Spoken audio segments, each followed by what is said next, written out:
오늘은 우리 봉독한 말씀을 가지고 성령의 힘으로 살면 망하지 않습니다 라는 제목으로 같이 말씀을 나누기를 원합니다. 우리 한번 따라 할까요? 성령의 힘으로 살면 망하지 않습니다. 다시 한번 해서 성령의 힘으로 살면 망하지 않습니다. 여러분, 성령의 힘으로 살면 망하지 않습니다. 여러분, 돈의 힘으로 살면 그 돈으로 망합니다. 권력의 힘으로 살면 그 권력으로 인해 망합니다. 전 주변에서 그런 사람들을 참 많이 봅니다. 돈을 의지하고 돈의 힘을 의지해 살았던 사람들이 결국은 그 돈 때문에 망해가는 것들을 봅니다. 정말 처참하게 망해가는 것들을 봅니다. 정말 무너지지 않을 것 같은 것들, 정말 그들이 가지고 있는 그 재산과 이 모든 것들이 저들을 지켜줄 것만 같았던 그런 것들이 무너져 내리는 거예요. 그러나 반면에 아무것도 없고 연약하고 가진 것도 없는 그러한 초라한 사람이라 할지라도 오직 성령의 힘으로, 하나님의 힘으로 살아가면 그 사람이 승리하는 것을 보게 됩니다. 여러분, 우리 만나교회 모든 지체들은 우리 성령의 힘으로 살기를 주님으로 축원을 드립니다. 성령의 힘으로 살아서 우리가 날마다 하나님 앞에 승리하는 삶을 살아가는 여러분이 되시기를 주님의 이름으로 다시 한번 부탁을 드립니다. 이제 우리는 스가랴서의 마지막 장에 왔습니다. 어쩌면 이 14장은 스가랴서의 마지막 장이자 구약의 마지막 예언서라고 할 수 있습니다. 사실 말라기서가 뒤에 있기는 하지만 말라기서에는 예언보다는 이제 앞으로 하나님께서 이스라엘 백성에게 주시는 말씀들로 되어져 있기 때문에 이 스가랴서의 마지막 부분, 이 스가랴서 후반부에 나오면서부터 예수님 메시아가 오실 것에 대한 예언과 또 훗날에 예수님이 다시 재림하실 것에 대한 그때에 대한 예언들이 담겨져 있는 것이 이 스가랴서 14장이기 때문에 오늘 어쩌면 마지막 예언이라고도 할 수가 있습니다. 여러분, 오늘 이 예언의 말씀을 보면 하나님께서 다시금 예루살렘을 멸망시키겠다라는 거예요. 아니, 이스라엘 백성들이 하나님을 떠나서 그들이 하나님 앞에 범죄했기 때문에 그들이 다시 나라가 망하고 바벨론에 의해서 70년 동안 포로 생활을 하다가 그들이 다시 하나님의 약속대로 예루살렘으로 돌아왔는데, 그래서 열심히 그들이 이제는 성전도 세우고 그리고 하나님의 율법도 지키고 그들이 우상도 섬기지 아니하고 열심히 신앙생활을 하고 있는데 불구하고 하나님은 너희들을 다시 망하게 하겠다는 거예요. 여러분, 좀 이해가 되지 않지 않습니까? 여러분, 그 이스라엘 백성들이요, 지금 이 두 번째 멸망에 대한 얘기, 이 예언은 지금 이스라엘 백성들이 우상을 숭배했기 때문에 하나님을 떠났기 때문이 아니에요.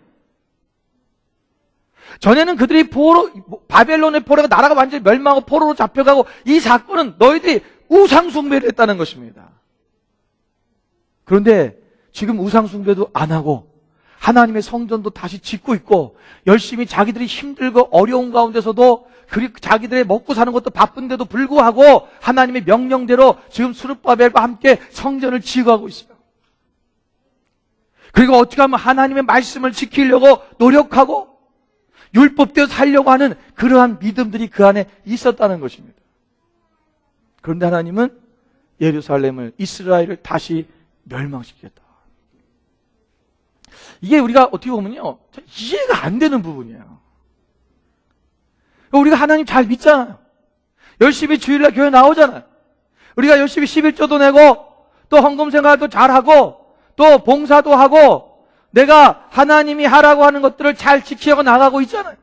오늘 또 종료주일인데 종료주일이라고 또 지키고 있잖아요. 뭐 부활주일에 부활주일도 지키고 그런 것 잘 했는데 하나님은 너희를 멸망시키겠다. 여러분, 이 두 번째 멸망의 이유를 우리가 분명히 알아야 됩니다. 그 이유가 뭐냐? 첫 번째 멸망에 대한 이유는 그들이 우상 숭배를 했기 때문입니다. 하나님 외에 다른 것을 섬겼기 때문이에요. 그런데 두 번째 멸망의 이유는 뭐냐면 하나님을 온전히 섬기지 않았기 때문이에요. 무슨 얘기냐면 이스라엘 백성들이 생각할 때요, 하나님을 잘 믿는 것은 성전을 세우는 거예요. 하나님을 잘 믿는 것은 모든 날들 절기들을 잘 지키는 거예요. 안식일을 잘 지키고 금식일을 잘 지키고 그들의 그 절기들을 잘 지키는 것이, 그것이 믿음이라고 생각했어요. 또 하나님의 말씀 율법을 어떻게 하면 그 율법대로 지키느냐. 그런데 그 율법을 지킴을 통해서 하나님을 사랑하고 하나님이 원하시는 삶을 사는 것이 아니라 온전히 율법을 지키는 것에 목적이 됐었다는 거죠.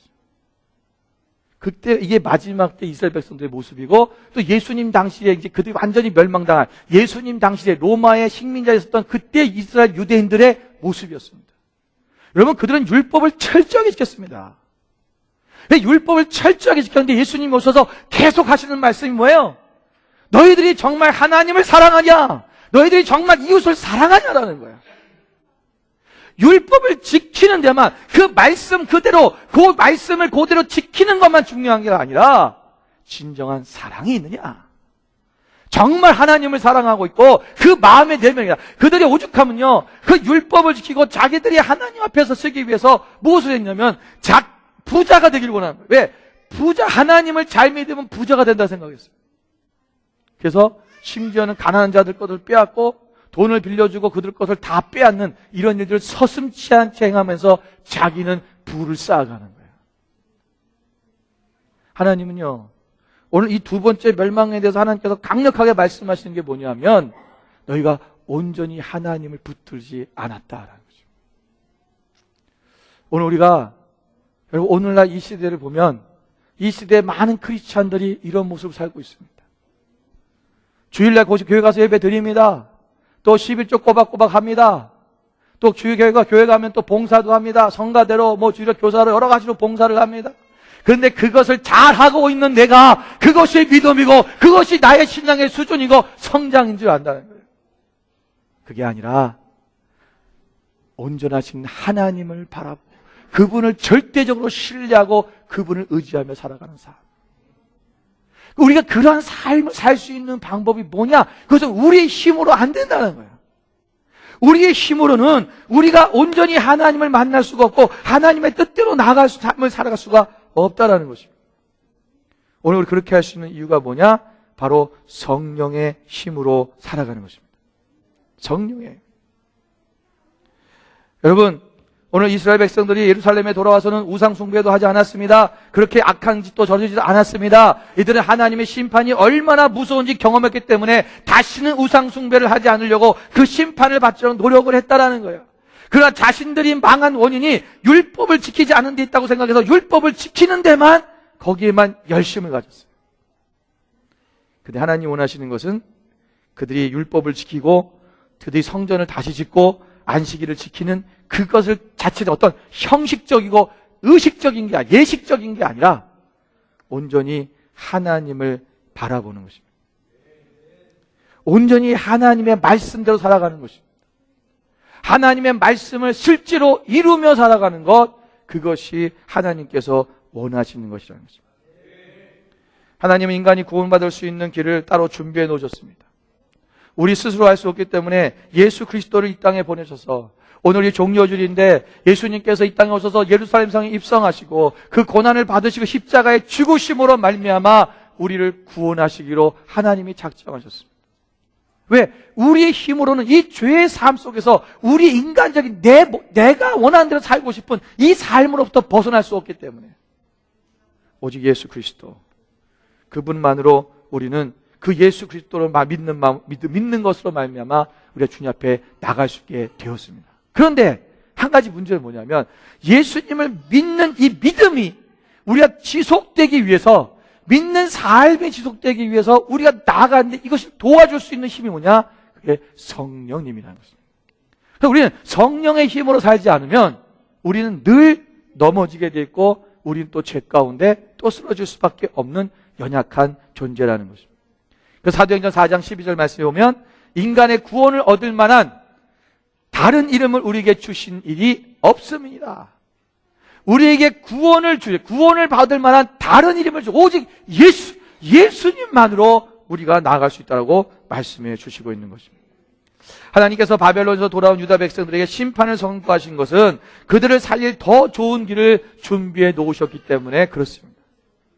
그들이 이제는 자신들의 힘으로 성전이 있으면 구원받는 것이 아니라 이제 너희에게 내가 메시아인 예수 그리스도를 보내고 나면 그 예수님으로 인하여 너희가 살 수 있게 될 것이다 라는 것입니다. 오늘 우리가 하나님 앞에서 하나님만을 온전히 바라보며 나아가기를 주님으로 축원드립니다. 여러분 오늘 1절 말씀에 보면 여호와의 날이 이르리라 그날에 네 재물이 약탈되어 네 가운데서 나누리라고 말씀했습니다. 여기서 여호와의 날이라는 것은 여호와의 날이라는 것은 언제를 얘기하는 거냐? 여호와의 날. 여러분 여호와의 날이 언제입니까? 여기서 여호와의 날은 여호와의 더 데이라고 있어요. 어느 한 날을 얘기하는 건데 그 여호와의 날이라고 하는 것은 하나님의 날인데 바로 하나님의 때를 얘기하는 것입니다.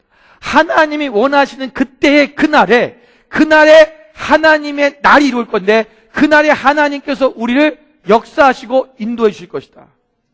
근데 그날에 어떤 일이 일어나면 내 재물이 약탈되고 내 가운데에서 나누일 것이고 그리고 너의 나라 가운데 성읍이 함락되고 그리고 모든 삶이 흩어지고 죽게 될 것이다. 여러분 그날에 여러분 이 날에요 우리가 굉장히 중요한 부분이 뭐냐면 이 여호와의 날이 이르리란 말이 히브리어로 욤바라이호화 그래요. 욤바라이호라 욤이란 말이 대인데 이 하나님이 여호와의 날이 이르리란 말인데 이것이 우리는 한국말로는 이 미래형으로 해냈어요. 또 영어에도 coming이라고 NIV 성경에서는 이게 미래형으로 만들어놨습니다. 오리라가 아니라 원래 원어적으로 뭐냐면 이미 왔다라는 거예요. 그러니까 이것이 미래 완료형이에요. 근데 그것이 앞으로 올 것이가 아니라 예언적 완료인데 실제로 왔다라는 것입니다. 그래서 이 말을 다시 우리말로 번역한다면 이렇게 해요. 여호와께 속한 날이 왔다라는 것입니다. 자, 여호와께 속한 날이라는 거예요. 여러분 여호와께 속한 날, 그날은 오직 여호와께 속해야지만 살 수 있다는 거예요. 여러분 그날에는 물질이 재물이 다 약탈되고 재물이 나뉘고 없어질 거라는 것입니다. 재물을 믿고 물질을 믿고 살았던 것은 그것으로 이루어지지 않는다라는 것이에요. 그것으로 살 수 없다. 재물로 돈으로 살 수 없다라는 거예요. 그리고 뭐라고 하면 너희가 성전을 짓고 성전 때문에 성전을 이루는데 그 성전을 이루며 살아가는 것, 성전을 치는 것, 그 성전으로 되는 것이 아니다. 이스라엘 사람들 사고 속에서는요 하나님의 성전이 그것이 자기들을 도와준다고 생각했어요. 왜냐면 잘못하면 우상 자체, 그러니까 이 성전 자체가 우상이 되어버리는 거예요. 여러분 저 십자가의 모양이 저 십자가 또는 우리 목걸이가 그것이 나를 구원해 주는 게 아닙니다. 저것이 나를 도와주고 보호해 주는 게 아니라 하나님의 나를 지켜주는 거예요. 우리가 드라큘라 무슨 영화 그런데 보면은 이 드라큘라가 나타나면은 십자가 이렇게 들이밀잖아요. 예. 그러니까 십자가가 나를 지켜준다고 생각을 아닙니다. 여러분 거기에 속지 마십시오. 저건 자체는 그냥 하나의 형상뿐이에요. 저것으로 이루어지는 게 아니에요. 오직 하나님이 우리를 지켜준다는 거예요. 여호와께 속한 그날에는 돈으로 우리가 구원받지 못하고 돈으로 살아남지 못하고 성전으로 살아남는 것이 아니라 오직 여호와로 말미암아 살 것이다라는 것입니다. 그래서 여러분 예수님 당시에 예수님께서 십자가에 죽으시고 그때 우리 구원하실 때도 여러분 이스라엘 그날에 그들이 구원받을 때 모든 인류가 구원받을 때 여러분 다른 것으로 구원받는 게 아니라 오직 예수님으로 말미암아 구원받는 거예요. 오직 예수님. 여러분 마지막 때 우리 예수님이 다시 이제 오신다고 했습니다. 예수님이 다시 재림하실 건데 분명히 재림하십니다. 근데 예수님이 다시 재림하실 그날에 뭐라 했어요? 그날에도 우리는 여러분 돈이 필요 없습니다. 그날에 우리의 많은 지식이 필요하지 않습니다. 그날에 우리에게 많은 어떤 권력이나 명예가 필요한 것이 아니라 어떤 성전, 커다란 성전, 멋있는 성전이 필요한 것이 아니라 그날에 오직 여호와께 속한 자만 들어간다는 거예요. 오늘 우리가 여러분 아무리 많은 것을 쌓아놓고 우리가 아무리 많은 학벌을 갖고 있고 아무리 많은 정말 멋있는 화려한 교회를 지어놨다 할지라도 여러분 그것으로 우리가 하나님의 날을 맞이할 수 없습니다.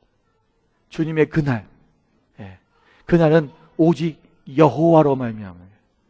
여호와께 속한 자, 우리가 하나님의 성령의 인도하신 가운데 온전히 주님을 바라보고 살아가는 사람, 그 성령의 인도하신 가운데 있는 사람은, 성령의 힘으로 사는 사람은 그때 그 하나님으로 말미암아 살아갈 수 있다고, 망하지 않는다는 것입니다. 돈을 의지했던 사람들, 여러분, 또 어떤 명예와 권력과 또 다른 것을 의지했던 사람은요, 결국은 그날에 그것 때문에 망합니다. 그것 때문에 망합니다. 하나님은 우리에게 재산도 주실 수 있습니다. 우리에게 가정도 주실 수 있고 사회적인 어떤 위치도 주실 수 있습니다. 그러나 그 자체를 의지하는 것은 안 된다는 거예요.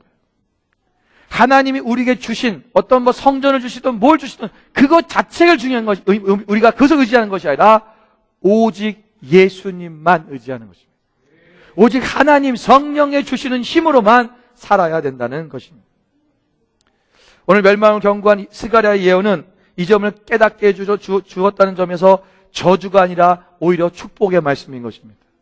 오늘 이 시대에 살고 있는 우리에게, 또 그 시대에 있었던 이스라엘 백성들에게 이것은 멸망이라고 하는 하나의 저주의 말처럼 들리지만, 너희가 온전히 하나님만 붙들고 성령의 힘으로만 살아가면 너희가 망하지 않을 거라고 하는 축복의 메시지를 주신 것이라는 것입니다. 여러분, 성령의 힘으로 살면 절대로 망하지 않습니다.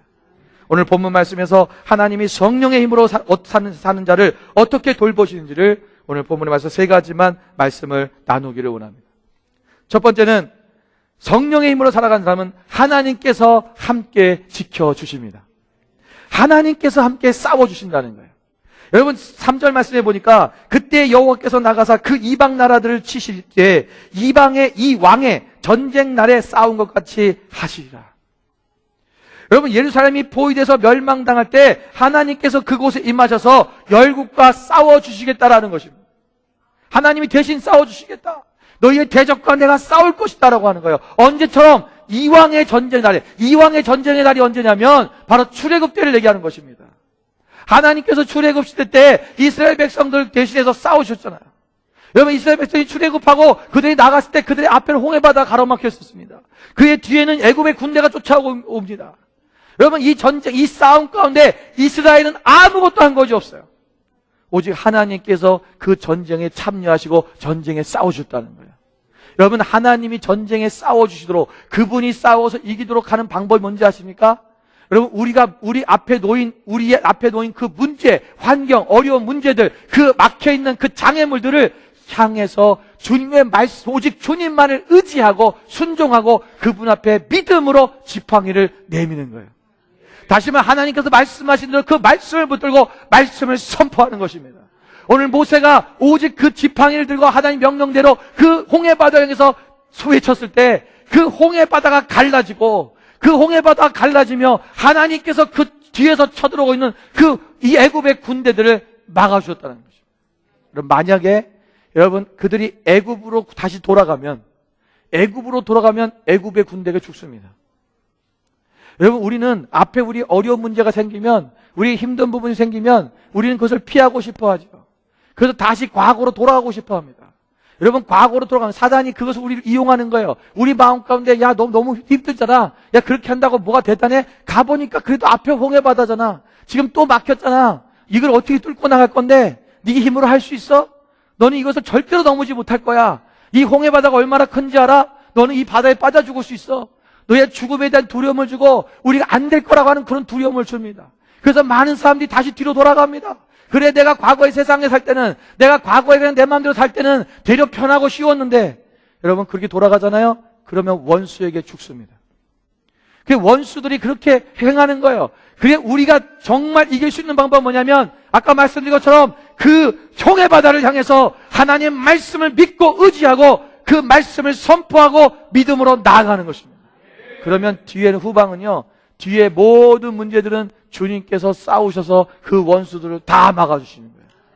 오늘 우리가 하나님 앞에서 여러분 그 믿음으로 나아가시기 바랍니다. 성령의 힘으로 산다는 것이 바로 그것입니다. 하나님께서 우리를 대신에 싸워주신다는 거예요. 여러분, 여호수아 1장 5절의 말씀해 보니까 여호수아가 가나안 땅에 들어가기 직전에 하나님께서 여호수아를 말씀하십니다. 내 평생에 너를 능히 대적할 자가 없으리니 내가 모세와 함께 있었던 것처럼 너와 함께 있을 것이다. 내가 너를 떠나지 않을 것이다. 여러분, 하나님께서 우리의 대적들을 우리 안에 능히 우리를 이길 대적이 없다라는 거예요. 왜? 하나님이 함께 하시니까. 하나님, 그분이 나를 떠나지 아니하시고 우리와 함께 하셔서 우리와 싸워 주신다는 것입니다. 여러분, 시편 46편 10절에도 말씀 보니까 이르시기를 너희는 가만히 있어 내가 하나님됨을 알지어다 그랬어요. 여러분, 우리는 가만히 있으면 됩니다. 여러분, 가만히 있다는 것이 아무것도 안 하고 그냥 가만히 누워서 뒹굴뒹굴하면 하나님이 다 하신다는 그런 얘기가 아닙니다. 여기서 가만히 있으라는 말은 네가 먼저 앞서가지 말라는 거예요.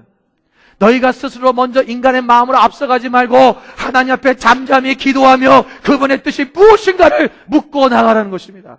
그러면 하나님께서 움직이실 것이고 하나님께서 일하시기 시작해요. 그럼 우리는 그 하나님이 일하시는 것을 보고 그 일에 동참하면 되는 거예요. 하나님이 움직이실 때 가는 것입니다. 이스라엘 백성들이 출애굽을 나서 그들이 움직일 때, 그들이 그 광야 땅을 나갈 때 40년 동안 그들의 힘으로 그들의 의지도 간 적이 한 번도 없습니다. 구름기둥이 움직이면 따라가고 불기둥이 또 움직이면 따라갔어요. 불기둥이 구름기둥이 서면 또 섰습니다. 그곳에 진을 쳤습니다. 하나님이 하시는 곳에 하나님이 움직이시면 가고 하나님이 멈추시면 멈추는 것. 이것이 바로 우리가 성령의 힘으로 살아가는 사람의 모습입니다. 우리가 하나님께서는 이 성령이 살아간 삶을 하나님께서 대신 싸워주시고 이겨주신다는 거예요. 여러분, 마지막 때 오늘 성경에 보니까 2절부터 3절에 보니 이스라엘 백성을 온 열방이 침략한다는 거예요. 그들 공격합니다. 여러분, 마지막 때는 이 분명히 일어납니다. 여러분, 모든 열방이 이스라엘을 침공합니다. 여러분, 저는요 20년 전만 해도 이게까지만 해도 그때만 해도 지금 거의 5, 6년 전까지만 해도 이게 정말 일어날 수 있는 그런 근거를 찾지 못했어요. 왜냐하면 왜 사람들이 이스라엘을 왜 전쟁을 참여해? 아랍 사람들이 이스라엘을 공격하는 건 이해가 돼요. 팔레스타인 주변에 있는 그런 어떤 나라들이, 그런 중동 나라들이 이스라엘과는 관계가 안 좋으니까 전쟁을 할 수 있습니다. 과거에도 6.1 전쟁도 있었고 중동 전쟁 여러 가지 전쟁도 있었어요. 그런데 그러한 전쟁들이 있으나 그럼 어떻게 다른 나라들이 그들을 침략할까? 이해가 안 됐어요. 그런데 여러분, 지금 현실을 보면 그럴 수 있는 가능성이 충분합니다. 왜 그런지 아세요? 여러분, 과거 2차 세대 때 이스라엘 백성들이 유대인들을 독일 히틀러가 이 유대인들을 학살했습니다. 여러분, 근데 히틀러만 학살한 게 아니에요. 그 당시 유럽에 있던 많은 사람들이 그 유대인들을 잡아다 줬어요. 여러분, 특별히 가톨릭에서는요 유대인들을 잡는데 같이 동참했습니다. 왜 그런지 아세요? 그들이 죄인이라는 거예요. 그들이 예수 그리스도를 십자가에 못 박은 죄인이라는 거예요.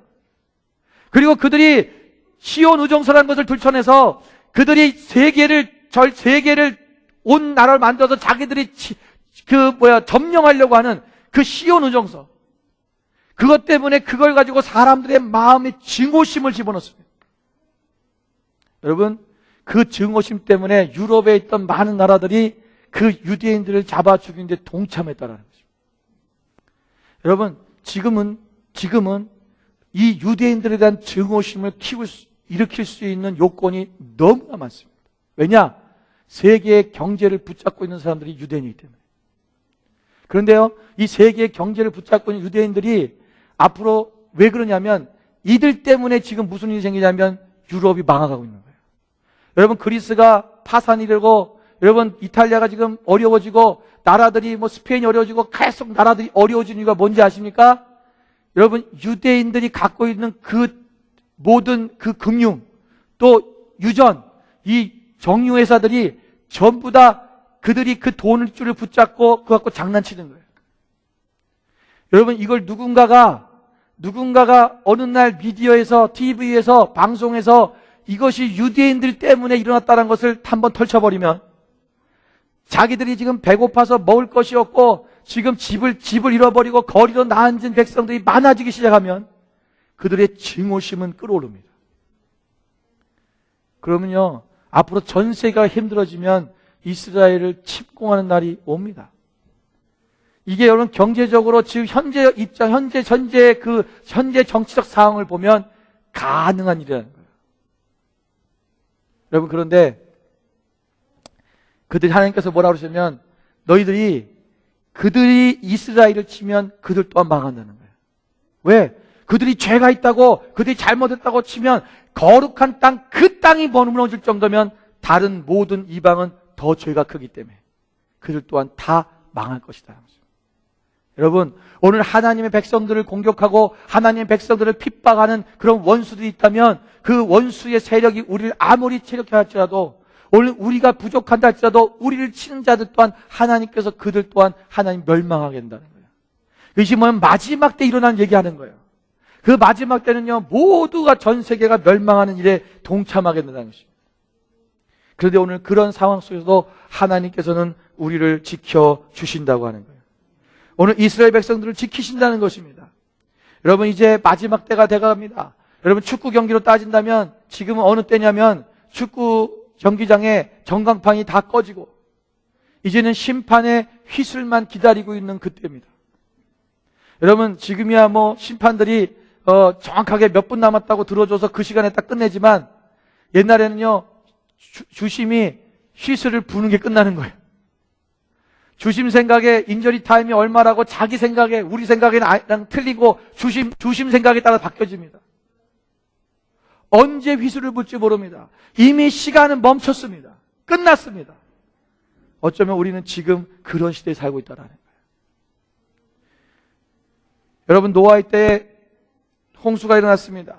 이스라엘 백성들이, 그 노아 홍수 때 많은 사람들이 노아가 이제 곧 비로 멸망할 거라고 했을 거예요. 그런데도 불구하고 많은 사람들은 그것을 비웃었습니다. 여러분, 노아의 홍수의 때가 언제인지 정확한 날짜를 성경에 나옵니다. 그것이 몇 날, 몇 월, 며칠이라는 게 아니라 홍수가 일어날 날짜가 있어요. 하나님께서 노아에게 말씀하시기 뭐라고 하겠냐면 7일 후면 비가 내리리니 그랬어요. 정확히 7일 후라고 얘기합니다. 여러분, 그럼 노아가 그 얘기를 듣고 가서 얘기 안 했겠습니까? 얘기했겠죠. 여러분, 7일 후면 비가 옵니다. 방주에 타십시오. 여러분, 그러나 그들은 방주를 타지 않았습니다. 아니, 방주를 타도 자기들이 탈 자리가 없었어요. 왜? 여러분, 자기가 타야 될 방주는 자기가 만들어야 되는 거예요. 남의 방주에 탈 수가 없습니다. 구원은 내가 하나님을 믿는 거예요. 여러분, 부모님이 잘 믿기 때문에 내가 타는 것이 아니라, 여러분, 남편이나 아내가 잘 믿기 때문에 내가 그것을 타는 게 아니에요. 어떤 분들이 우스갯소리로 나는 나중에 지옥 천국 갈 때 우리 집사람 저기 치마자리 붙잡고 가면 됩니다 하고 많은 어른들이 많이 계신데, 여러분, 절대 안 됩니다. 우리가 하나님 앞에서, 여러분, 하나님의 진정한 그분의 말씀을 믿고 의지하고 오늘 마지막 때 분명한 그날이 노아의 홍수 때처럼 소돔과 고모라 때처럼 분명히 올 거라고 하는 거예요. 우리가 그분을 믿고 그분 앞에 준비하며 나가야 됩니다. 그것이 안 되면 우리는 결국은 망해지는 거예요. 여러분, 우리가 하나님의 때에 우리가 나갈 수 있는 방법이 있습니다. 어떻게 주님 앞에 나가야 되는가? 그날에 내가 어떻게 준비되어야 되는가? 민수기 14장 8절 9절 말씀해 보면, 여호와께서 우리를 기뻐하시면 우리를 그 땅으로 인도하여 들이시고 그 땅을 우리에게 주시리라. 이는 과연 젖과 꿀이 흐르는 땅이니라. 다만 여호와를 거역하지는 말라. 또 그 땅 백성을 두려워하지 말라. 그들은 우리의 먹이라. 그들의 보호자는 그들에게서 떠났고 여호와는 우리와 함께 하시니라. 그들을 두려워하지 말라. 여러분, 이 말씀은 이제 가나안 땅으로 들어가려고 하는 이스라엘 백성들에게 다시금 모세가 말씀하고 있는 것입니다. 여러분, 이 말씀 속에서 우리가 하나님께서 말씀을 그 땅에 들어가려면 하는 필요, 하나님께서 우리가 어떻게 하면 되느냐, 어쩌면 마지막 때 우리가 하나님 앞에 들어갈 수 있는 그러한 자세라고 볼 수 있습니다. 첫 번째는 뭐냐면 하나님께서 우리를 기뻐하시면이라는 거예요. 다시 말하면 우리가 하나님이 기뻐하실 수 있도록 하나님의 기쁨이 되는 삶이 된다는 것입니다. 여러분, 하나님이 우리를 어떻게 해야지 우리를 기뻐하실까요? 하나님의 마음에 합당해지면 기뻐하십니다. 하나님의 마음에 원하는 대로, 하나님이 그 마음을 쫓아가는 사람, 그분이 원하는 것이 무엇인지라고 쫓아가는 그 삶이 우리 가운데 있어야 된다는 거예요. 두 번째로는 너희가 하나님을 거역하지 말아라. 그것은 말해요, 순종하라는 것입니다. 하나님의 말씀에 그분의 뜻에 순종하면 우리가 주님의 나라에 들어갈 수 있다는 것입니다. 세 번째는 그 땅 백성을 두려워하지 말라 그랬어요. 여러분, 이스라엘 백성들이 처음에 가나안 땅을 점탕할 때 그 땅을 보고 그 땅 백성들을 두려워해서 들어가지 못했습니다. 여호수아 갈렙은 그 가나안 땅에 있는 사람들을 보면서 그들이 키가 장대하고 정말 거인과 같이 크고 그렇게 장수들 같지만 저들은 메뚜기 같다. 저들은 우리의 밥이라고 그랬습니다. 우리의 먹이라. 우리가 이길 수 있다라는 거예요. 그러나 다른 10명의 정탐꾼들은 뭐라고 말했습니까? 우린 저들의 면 메뚜기 같다. 우린 다 죽게 되었다라는 거예요. 오늘 우리가 그 사람을 두려워하지 말라는 것은, 그 땅의 백성들을 두려워하지 말라는 것은, 이 세상을 두려워하지 말라는 것은 오직 하나님만을 신뢰하라는 것입니다. 여러분, 세상은 우리를 두려움을 줍니다. 사탄은 우리에게 두려움을 줘서 우리가 하나님 앞에 온전히 나아가지 못하도록 만듭니다. 그래서 결국은 우리를 넘어뜨리려는 거예요. 여러분, 그러나 우리가 하나님 앞에서 그분만을 신뢰하고 그분만을 의지하고 그분이 우리와 함께 하시면 우리는 절대로 지지 않는다고 하는 그 믿음을 가진 것. 그래서 하나님께서 우리 대신에 싸워주시고 우리를 위해서 함께 하신다는 사실을 믿고 의지하며 나가는 그런 여러분 되시기를 주님의 이름으로 축원을 드립니다. 두 번째로, 감람산에 열린 골짜기로 피하게 하신다는 것입니다. 여러분, 5절 말씀해 보니까 그 산 골짜기는 아셀까지 이를지라 너희가 그 산 골짜기로 도망하되 유다왕 우시야 때에 지진을 피하여 도망하던 것 같이 하리라. 나의 하나님 여호와께서 임하실 것이요 모든 거룩한 자들이 주와 함께 하리라. 여러분, 하나님께서 우리에게 피할 길을 주신다는 거예요. 여러분, 성령의 힘으로 산 사람은 반드시 피할 길이 열립니다.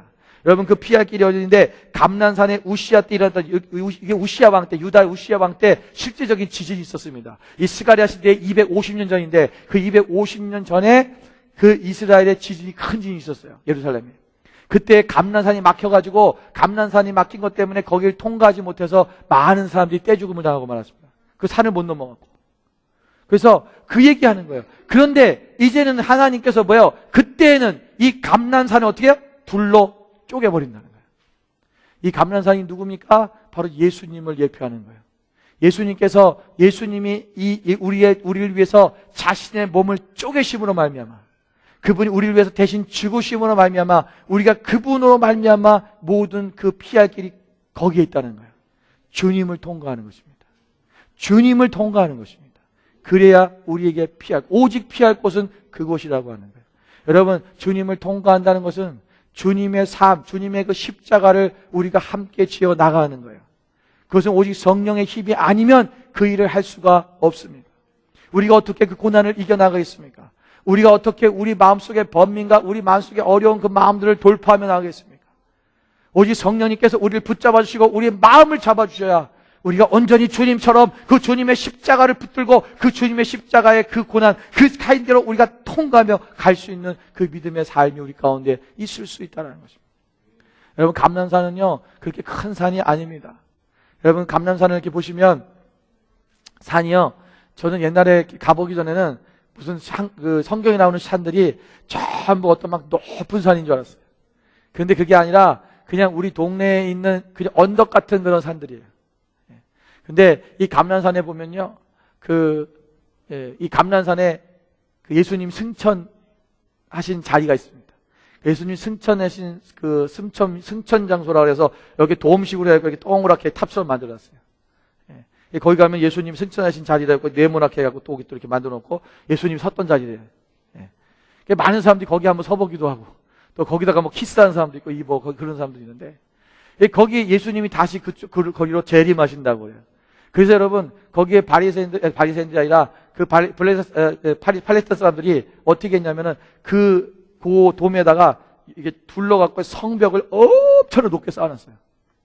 왜 그러냐면 예수님이 그 승천하시는 다시 온다니까 글로 온다고 생각해서 예수님이 오시면 못 나가게 하려고. 예수님이 예루살렘을 가야 되니까 그걸 못 나게 하려고 성벽을요 진짜 높은 성벽을 쌓아놨어요. 그래서 거기 문을 이렇게 걸어 잠가 놓고요, 그 관광객들이 오면 돈 받고 들어가게 해줍니다. 그 유대인들이 아니라 팔레스타인들이에요. 거기가 팔레스타인 지역이에요. 그 감난산이 지금은. 그 유대인, 우리가 거기 감난산에 가면 그 감난산 들어가면 조심해야 되는 게 이제 팔레스타인이 많기 때문에 그냥 차에 내려서 빠졌다가 탁탁 막 그래요. 근데 그러니까 그들이 얼마나 웃겨요. 하나님을 안 믿고 예수님을 안 믿는데 예수님이 오시면 그걸 들어올까봐 그걸 이렇게 또 이렇게 막고 있는 거예요. 더 웃긴 건요, 그 감난산에서 보면은 이게 예루살렘 성전이 딱 보이거든요. 예루살렘 성이 보여요. 올드시티라고 하는데 그 성이 딱 있는데 그쪽으로 있는 문이 골든 게이트입니다. 근데 그 문은요, 완전히 벽돌, 돌로 막아놔 버렸어요. 문이 없어요. 문을 열지 못합니다. 다른 데는 다 문이 있어 사람들이 다니는데 거기는 완전히 막아버려요. 왜 막아놨냐고 그랬더니 예수님이 오시면 글로 들어가기 때문에 그런 거예요. 그래서 거기 다 막아놓은 거예요. 도대체들요, 그러니까 유대인들도 예수님을 안 믿고 팔레스타인들, 아랍 사람들도 예수님 안 믿거든요. 근데 예수님이 오실 거는 철저하게 믿고 있는 거예요, 다들. 분명히 오신다니까요. 분명히 오신대. 이런 아이러니가 도대체 어딨냐고요. 참 웃긴 거예요. 그래서 거기 다 막아놨어요. 그 금문이 이제 옛날에 우리 성경에 보면 그 베드로와 요한이 그 안진뱅이를 고쳤던 자리. 예, 그 금문에 앉았던 그 안진뱅이가 앉았던 그 자리입니다. 지금 여러분 사진에도 보시면요, 저기 하얗게 된 것들이 다 뭐냐면, 허연대가 뭐냐면 다 무덤이에요. 저 감람산에는요, 무덤들이 굉장히 많습니다. 예, 세계 부자들 중에 크리스찬들은 저기다 다 저기 그 무덤을 다 한대요. 많은 사람들이. 왜 그런지 아세요? 예수님이 재림하실 때 무덤이 열리고 다 부활하기 때문에 빨리 부활하려고 거기다 갖다 무덤을 해놓는 거예요. 제일 먼저 주님 만나려고. 예. 여러분, 주님이 어디로 오실지는 모르겠지만 뭐 감람산에 오실 수 있어요. 근데 예수님이 오신다는 것은요, 거기 오신다고 딱 거기만 있는 게 아니잖아요. 주님은요, 우리 가운데 오시면 모두가 동시에 우리가 부활의 그 첫 열매가 오시면 우리도 부활하는 거예요. 어디에 묻혀도 괜찮습니다. 예. 그러니까 사람 참 웃기지도 않아요. 웃기지도 않아요. 여러분, 근데 이 감람산이 주님을 예표하는 산이에요. 그 주님께서 저기 보면 이제 예수님이 탄생하신 교회가 저기 있습니다. 예. 그러니까 뭐 예수님 탄생교회도 있고 주기도문 교회도 있고 눈물교회도 있고, 예수님 예루살렘 보면서 눈물을 했다 눈물교회도 있고, 뭐 많은 게 저 안에 있는데, 여러분, 우리가 하나님께서 오늘 이 감람산 예수님이 그 땅에 오시고 그곳에 오시는 것이 아니라 우리의 성령님이 내 안에 계시면 우리가 늘 주님과 함께함으로 하면 그분의 힘으로 말미암아 우리가 주님의 뜻대로 나아갈 수 있는 힘이 생긴다는 거예요. 우리가 주님께서 우리를 피할 길을 주신다. 그분이 우리의 문이고 그분이 우리의 길이고 그분이 우리의 진리시고 생명이신 것입니다. 그분으로 말미암아 우리가 나아갈 수 있는 것입니다. 여러분, 성령의 힘을 의지하십시오. 오늘 우리가 아셀까지 지중해에 접한 땅인데, 이 아셀은 지중해 쪽에 있는 것입니다. 이 아셀까지 물이 이 지중해까지 바다가 감람산이 열려서 나아간다라는 그런 하나님께서 말씀을 주시는 거예요. 오늘 우리가 주님 안에서 여러분, 이것이 피할 길이, 모든 것이 열리는 역사가 일어나게 될 것입니다. 여러분, 고린도서 10장 31절의 말씀처럼 우리가 사람이 감당할 시험 밖에는 너희가 당한 것이 없나니 오직 하나님은 미쁘사 너희가 감당하지 못할 시험 당함을 허락하지 아니하셨다. 또 우리가 시험 당할 즈음에 우리에게 뭐 한다고요? 또한 피할 길을 주사 너희로 능히 감당하게 하시니라. 여러분, 하나님께서는 우리가 피할 길을 우리에게 이미 허락하셨습니다. 예수님, 우리에게는 성령님이 계시는데 그 성령의 능력이 우리 가운데 그 힘이 있으면 그 성령님을 의지한 자는 어떠한 시험도 이겨나갈 수 있다는 거예요. 피할 수 있다는 것입니다. 오늘 우리가 그 하나님 성령의 힘으로 나아가는 저여러분 되시기를 주님으로 축원드립니다. 마지막 세 번째는 생수가 솟아나게 하셔서 열방으로 퍼져가게 하십니다. 오늘 우리 안에 생수가 솟아나게 하신다는 거예요. 여러분, 8절 말씀해 보면 그날의 생수가 예루살렘에 솟아나서 절반은 동해로 절반은 서해로 오를 것이라. 여름에도 겨울에도 그러하리라. 여러분, 예루살렘은요, 이스라엘은 그 요단강, 갈릴리 바다로부터 흘러내리는 그 요단강의 젖줄입니다. 이것으로부터 이스라엘이 사는 거예요. 지금도 사실은 많은 요단강이 어디로 펴져 있냐면은 요르단 쪽에 편성되어 있습니다. 이스라엘 땅이 아니에요. 그래서 원래 이스라엘은 계속해서 지금 요르단하고 이제 협정을 맺어서 요르단에게 광야에서도 사막에서도 농사를 수 있는 법을 가르쳐주고 농사기법을 가르쳐주고 그 대신 그 물을 쓸 수 있도록 허락받았어요. 그래서 지금도 그 요르단의 물을 가지고 이스라엘이 삽니다.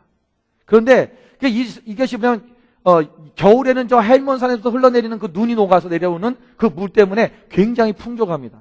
근데 여름에는요 가물어요. 물이 별로 없어요. 그런데 하나님께서는 지금 무슨 여름에도 겨울에도 샘솟는 물이 흘러날 것이다. 어디서? 예루살렘에서 물 쏟아서 예루살렘은 지대가 높아요. 한 800, 해발 800m인데 그 800m의 해발에서도 물이 흘러면 밑으로 이렇게 흘러내려가는 거예요. 그래서 이것이 흘러내려서 동으로 서로 다 흘러가, 사방으로 흘러갈 것이다라는 거죠. 이것은 상징적인 건데 뭘 얘기하면 성령의 생수가 우리 가운데 오시면 이것이 온 열방 가운데로 사방으로 흘러가는 샘물이 될 것이다. 오늘 우리 안에 성령의 생수를 주셔서 그 성령의 생수로 말미암아 우리 가운데 흘러넘쳐서 우리의 답답하고 퍽퍽하고 우리의 황폐된 우리의 마음들 가운데 이 예수님이 우리를 오셔서 우리를 치료하시고 우리를 회복시키시는 역사가 일어나게 될 것이라는 것입니다. 여러분, 수가성 우물가에 앉았던 사마리아 여인이 그의 인생이 얼마나 힘들고 가련한 여인이었습니까? 여러분, 그 인생이 왜 힘들었어요? 남편이 5이라는 거예요. 지금 있는 남편도 네 남편이 아니라고 예수님께서 말씀하십니다. 여러분, 우리가 전에도 말씀드렸지만, 여러분, 그러나 그 남편이, 그 여인이, 여러분, 많은 사람들이 창녀라고 알고 있어요. 근데 여러분, 어디 성경에도 그가 창녀란 말이 없습니다. 여러분, 그 여인이 남편이 5째가 6째라는 것은 여러분, 창녀에게는 남편이란 말을 쓰지 않습니다. 그렇다면 이 여인은 결혼했다는 여인이에요. 결혼해서 남편이 있었던 여인인데, 여러분, 그 당시에 문화적으로 봤던 여자가 남자를 버린 일이 없습니다. 누가 버리는 거예요? 남자가 여자를 버리는 거예요. 다시 말하면 이 여인은 많은 남자로부터 버림을 받던 여인이라는 거예요. 여러분, 진정한 신랑을 만나지 못한 여인, 그 여인, 늘 버림받은 여인, 이 여인의 삶이 얼마나 힘들고 아프겠어요. 동네 사람들조차도 주변에 있는 여자를 쫓아서 그 여자를 비웃습니다. 얼마나 못났으면. 어쩌면 아이를 못 낳기 때문에 소방맞을 수도 있어요. 그 당시에도 아이를 못 낳은 여자를 내칩니다. 어쩌면 그 여인이 정말 어떤 문제가 있을지 모르겠지만 아마도 분명히 그가 인간적으로 해결할 수 없는 어떤 것들 때문에 그런 남자들로부터 버림받았을 거예요. 모든 사람으로부터 소외당하고 아파하고 버림받은 그 여인의 마음속에 우리의 생수 대신 예수 그리스도를 그 우물에서 만났을 때 그 여인은 기뻐하며 물동이를 던져내고 동네로 뛰어내려갑니다. 내가 그리스도를 만났다. 나의 진정한 신랑을 만났다. 나의 답답하고 막혀있고 정말 내가 갈급해서 아무도 나를 위로해 주지 못하고 내 인생은 왜 이럴까라고 생각했던 그 인생, 그러나 주님을 만났을 때 이 여인은 모든 것이 달라지기 시작했고 모든 시각이 바뀌기 시작하고 그의 마음속에 생수가 쏟아지기 시작합니다. 오늘 우리 하나님께서는 너희로 그 성령의 힘으로 살아갈 때 우리 안에 이 생수, 그분이 바로 성령님이십니다. 그 성령님이 우리 가운데 솟아나기 시작하면 우리 안에 있는 세상의 모든 문제나 우리 세상에서 느껴지는 모든 외로움과 괴로움과 어떠한 것이라도 그것을 이겨낼 수 있는 능력과 기쁨과 감사가 넘쳐나기 시작한다는 거예요.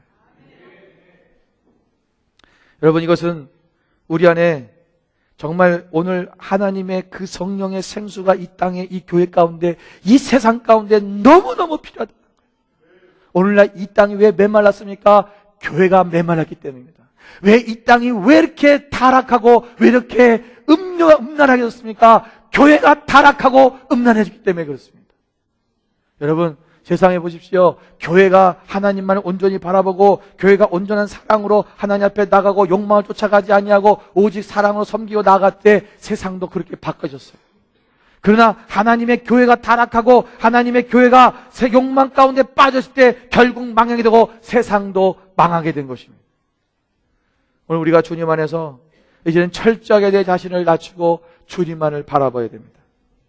여기 말씀에 오늘 8절에 보면 그 전에 생수가 예루살렘에서 나서 절반을 그 전에 7절에 보면 한 날이 있으리니 낮도 아니요 밤도 아니라 어두워갈 때 빛이 있으리로다. 여러분, 그날에는 빛이 있다라는 것입니다. 만왕의 왕 되신 천하의 왕이 되신 그 천하의 왕이 되신 그분이 우리 가운데 오시면 그 빛이, 진리의 빛이 우리 가운데 들어오시면 모든 것이 밝아지고 비춰지고 보여진다는 거예요. 제가 오늘 아침에 샤워를 하고 화장품을 바르려고 거울 앞에 섰습니다. 근데 거울 속에요, 너무 잘생긴 사람이 있는 거예요. 제 20대 모습이 있었습니다. 얼굴에요, 잡티도 하나도 없고 주름살도 없고 얼굴도 이렇게 조그맣게 보이는지 너무나 멋있는 거예요. 왜 그랬냐면 커튼을 치지 않았기 때문에 어두워서 그랬습니다. 어렴풋하게 보이니까 너무나 멋있는 거예요. 아무런 티 하나도 보이지 않는 거예요. 근데 커튼을 딱 치고 빛이 들어오니까 제 얼굴에 있는 점 하나하나, 잡티 하나하나, 검버섯까지 다 보이기 시작. 주름살 하나하나가 보이기 시작하는데 왜 이렇게 늙었는지. 우리 안에, 여러분, 우리가 세상의 어둠 가운데 계속 있으면 내가 무엇이 티가 있는지 모르는 거야. 잘 살고 있다고 생각하는 거야. 내가 하나님 앞에서 거룩한 백성, 깨끗한 백성인 것처럼 착각하는 거예요. 진리의 빛이 우리 가운데 들어오시면, 그 빛 가운데로 나가면 우리에 있는 작은 부분들까지도 다 드러나요. 회개할 것이 없다고요? 잘못한 게 없다고요? 성령이 우리 가운데 오시면. 그래서 우리 요한복음 16장 13절에 보면, 그러나 진리의 성령이 오시면 그가 너희를 모든 진리 가운데로 인도하시나니 그랬어요. 진리의 성령이 오시면 우리를 진리 가운데로 인도하시는 거예요. 보이기 시작하는 것입니다. 그래서 빛 가운데, 여러분, 그래서 보면요, 어둠의 세상 속에 있는 사람은요, 자기가 뭘 잘못했는지 잘 몰라요. 그러니까 우리는 저와 여러분은 그래도 교회라는 곳에 와 있기 때문에 그래도 내가 무엇을 잘못하고 있는지, 내가 죄가 뭔지를 알잖아요. 보이기잖아요. 그런데 더 밝은 빛 가운데 그분께로 가기 시작하면 나의 더 작은 그까지도, 숨겨진 그까지도 보이기 시작해요. 그래서 하나님 앞에 회개하고 주님의 그 빛 가운데로 주님의 힘으로 나아가게 되는 것입니다. 여러분, 이 아라바까지 10절에 보면 온 땅이 아라바 같이 되되 게바에서 예루살렘 남쪽으로 하면 이렇게 했어요. 이 아라바 같이 된다는 말이 뭐냐면, 아라바라는 지역은요, 사해 쪽에 있는 그 지역입니다. 그러니까 사해와 그 광야 지역에 있는 그 지역, 그것이 아라바입니다. 이게 아라바 지역은요, 굉장히 그 지형이 낮아요. 해발 마이너스 400입니다. 마이너스 400. 그러니까 해수면보다도 400m가 아래에 있다는 거예요. 여러분, 이런 땅이 전 세계에 몇 군데 없습니다. 중동 지역에 조금 한 군데 있는데, 옛날에 거기 바다였다는 거죠. 바다 밑바닥이었다는 거예요. 바다 밑바닥. 그러니까 이게 예루살렘은 아까 800m인데요. 해발 800m이기 때문에 이 사해바다와 예루살렘의 간격이니까 높이가 1200m 차이가 나는 거예요. 엄청 높은 차이죠. 그리고 우리를 그 사해바다 같이 해수면보다도 더 아래까지 내려가게끔 그렇게 겸손하게 하신다. 겸손하게. 여러분, 성령의 힘으로 살아가는 사람은요, 우리가 겸손해지는 사람은 성령의 힘으로 살아가는 사람입니다. 여러분, 하나님을 의지하는 것은 겸손하지 않고는 절대 할 수 없어요. 내가 완전히 겸손해져야 그분을 의지하는 거예요. 그렇지 않겠어요? 예. 여러분이 누군가를 내가 의지할 때 내가 그보다 힘이 없고 내가 그분의 도움이 필요하다고 생각하기 때문에 그분 앞에서 겸손해지는 거잖아요. 그죠? 그분 앞에 겸손해진다는 것은 그분을 의지한다는 거예요. 오늘 우리가 하나님 앞에서 겸손해져야 그분의 힘을 의지하는 거예요. 철저하게.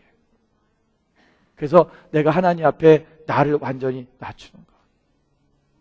여러분, 많은 사람들이 이 해수면까지는 낮아졌어요. 네. 근데 이제는 이 더 밑으로 내려가야 돼요. 그러니까 평균적으로 봤을 때는 굉장히 겸손해요, 우리가. 네. 다른 사람들에 비하면 많이 겸손하십니다. 네. 굉장히 겸손하신데, 하나님이 그날에 만왕의 왕이신, 천왕의 왕이신 그분, 천하의 왕이신 그분이 우리 가운데 오시면 우리는 더 내려갈 수밖에 없는 거예요. 그분 앞에 나를 비추면 나는 아무것도 아닌 거야. 오늘 우리의 정말 겸손의 왕으로 오신 예수님, 섬김의 왕으로 오신 예수님처럼 철저하게 나귀 새끼를 타고, 여러분, 예수님이 생각해 보세요. 나이가 많은 어른이 33살이에요. 그 어른이 나귀 새끼를 타고 쩔랭쩔랭거리면서 예루살렘에 입성한다 생각해 보세요. 근데 사람들은 호산나 호산나 다윗 자손이요, 우리의 구원자라고 외치는 거예요. 만왕의 왕으로 오셨다는 거예요. 왕을 맞이할 때 외치는 그 소리가 그거예요. 호산나.